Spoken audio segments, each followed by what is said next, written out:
Hello world, it's your favorite reviewer Shyndoway, back again with another movie review for you. Today, we are reviewing Star Wars, The Last Jedi, Episode 8. In this one, Rey finds Luke Skywalker and tries to bring him back to help out the rebel forces after many defeats, and Kylo Ren tries to turn Rey to the dark side. Oh yeah. Because sometimes you gotta go to the dark side. While you're here, why don't you go ahead and hit that subscribe button? And if you plan on or have already, which most of you probably already have by the time I post this review, seen The Last Jedi, tell me what you thought about it. Go ahead and like this review. Now I gave The Last Jedi a B+. And if you would like to know why, keep watching. Intro.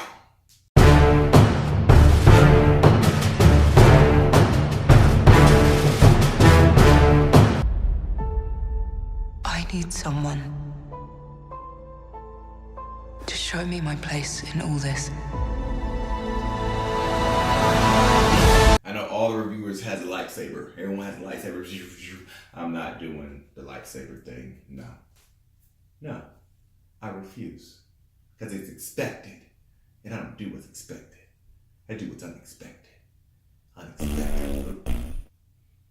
So, Star Wars The Last Jedi was directed by Rian Johnson, who also directed Looper, which is a pretty good movie, and a couple of episodes of Breaking Bad. So this movie is 2 hours, 32 minutes long. Honestly, I did not want it to end. I didn't feel the time at all, which is a good thing. Probably because I'm so invested in the Star Wars universe, though. In fact, my heart kept speeding up every time I thought it was going to end and leave us on a major cliffhanger. I was preparing to be pissed off. But luckily it did not. And actually, when the movie ended, I stayed until the cleaning crew came in because I couldn't believe it was over already. Now, the story, it moves so easily. It's almost like you were there. The constant struggle between light versus dark, good versus evil, on so many different aspects, is just told so nicely. I mean, as soon as the theme song came on and the scrolling text started, the iconic scrolling text, now iconic, I was all smiles and enjoyed it from there, for the most part. And honestly, Lucasfilms has perfected the green screen. I mean, there are obvious times when they're using green screen because they didn't build these sets, but it's like, you couldn't tell if you weren't really looking or if you didn't know. Like, it's perfection. It's the way you do a green screen. Not like this. Hashtag goals. Now, Mark Hamill reprising his role as the great, iconic, legendary Luke Skywalker was actually underwhelming. It didn't seem like it was worth the wait. Okay, sorry. He had the corniest lines and he had this constant aura of fear and regret about him from turning, or he felt responsible for turning Kylo Ren or pushing him toward the dark side. I mean, you just expected Luke to be different.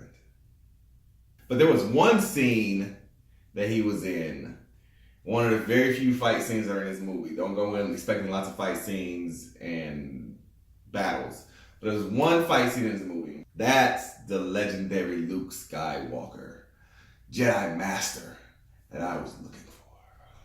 And the late Carrie Fisher reprising her role as Princess Leia was a strong rebel leader. She exuded confidence and authority like no one else on the screen. And I was holding on to every moment that we would get with her because we know that she's no longer with us.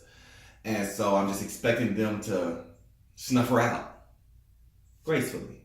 But there was one scene in the movie near the beginning that just did not make sense to me.